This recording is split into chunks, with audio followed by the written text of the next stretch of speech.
Hi நண்பர்களே, welcome to Vicky டிகோட்ஸ்.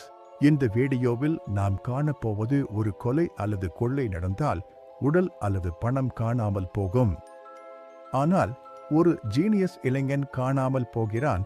அவரது computer மட்டும் ஒரு புதரை விட்டு சென்றால் அதுதான் இந்த வார டிகோட் கேஸ். கார்த்திக் 26 வயது. பெங்களூருவில் உள்ள ஒரு பெரிய டெக் கம்பெனியில் வேலை செய்கிறார். கார்த்திக் ஒரு தனிப்பட்ட ஜீனியஸ். அதிக நட்பு கிடையாது. தன் வேலை, புத்தகங்கள், இரவு நேர கோடிங் என்று இருப்பார். அவர் ஒரு மிக ரகசியமான புராஜெக்ட் ஆல்பா என்ற புராஜெக்டில் வேலை செய்து வருகிறார். இது கம்பெனிக்கே தெரியாத ரகசிய புராஜெக்ட். வழக்கம் போல் வெள்ளிக்கிழமை இரவு 11 மணி. கார்த்திக் தன் அறையில் கோட் எழுதிக் கொண்டிருக்கிறார். சத்தம் இல்லை. பக்கத்து வீட்டில் யாருக்கும் எந்த சலனமும் இல்லை. கதவு உள்பக்கம் தாழிடப்பட்டுள்ளது. திங்கட்கிழமை காலை கார்த்திக்கின் மேலதிகாரி அழைப்பு விடுகிறார். பதில் இல்லை. நண்பர்கள் யாரும் அவரை தொடர்பு கொள்ள முடியவில்லை.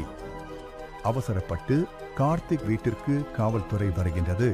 கதவை உடைக்க வேண்டிய தேவை இல்லை. ஏனெனில் அது வெளிப்பக்கமாக தாழிடப்படவே இல்லை. உள்ளேயும் பூட்டப்படவில்லை. வெறுமனே மூடப்பட்டிருந்தது. உள்ளே சென்ற காட்சி. அறை அமைதியாக உள்ளது. அவரது மேஜையில் கம்ப்யூட்டர் மானிட்டர் இருந்து கொண்டிருக்கிறது. கீபோர்டுக்கு அருகில் சூடான காபி கப்பில் இருந்து ஆவி எழுந்து கொண்டிருக்கிறது.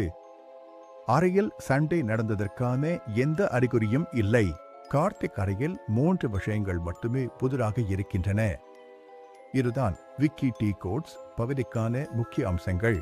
திடீர் அழிப்பு. கார்த்திக் பயன்படுத்திய லேப்டாப்பில் இருந்த ஹார்ட் டிரைவ் முழுவதுமாக அழிக்கப்பட்டுள்ளது. அது ஃபார்மட் செய்யப்படவில்லை, ஆனால் ஜீரோஃபில் செய்யப்பட்டு எந்த ஒரு டேட்டாவையும் மீட்க முடியாதவாறு நிரந்தரமாக அழிக்கப்பட்டுள்ளது. ரகசிய குறிப்பு. லேப்டாப் அருகே ஒரு மஞ்சள் ஸ்டிக்கி நோட்டில் வெறும் 3 எண்கள் மட்டுமே எழுதப்பட்டுள்ளன. 45 89 21 01 01 101. Smart assistant. கார்த்திக்கின் அறையில் ஒரு வாய்ஸ் அசிஸ்டன்ட் சாதனம் இருந்தது. அதன் லாக்கை ஆய்வு செய்த போது அந்த இரவு 11:05 மணிக்கு அது தன்னியக்கமாக பேசிய ஒரு தகவல் பதிவாகியுள்ளது. Project complete. Initiating final sequence. Good bye Vicky. இந்த 3 தடயங்கள் தான் காவல்துறை மற்றும் சைபர் நிபுணர்களை குழப்பி வருகின்றன. விக்கி டிகோட்ஸ் வேலை இப்போதுதான் தொடங்குகிறது. நண்பர்களே, அந்த ரகசிய குறிப்பை பாருங்கள்.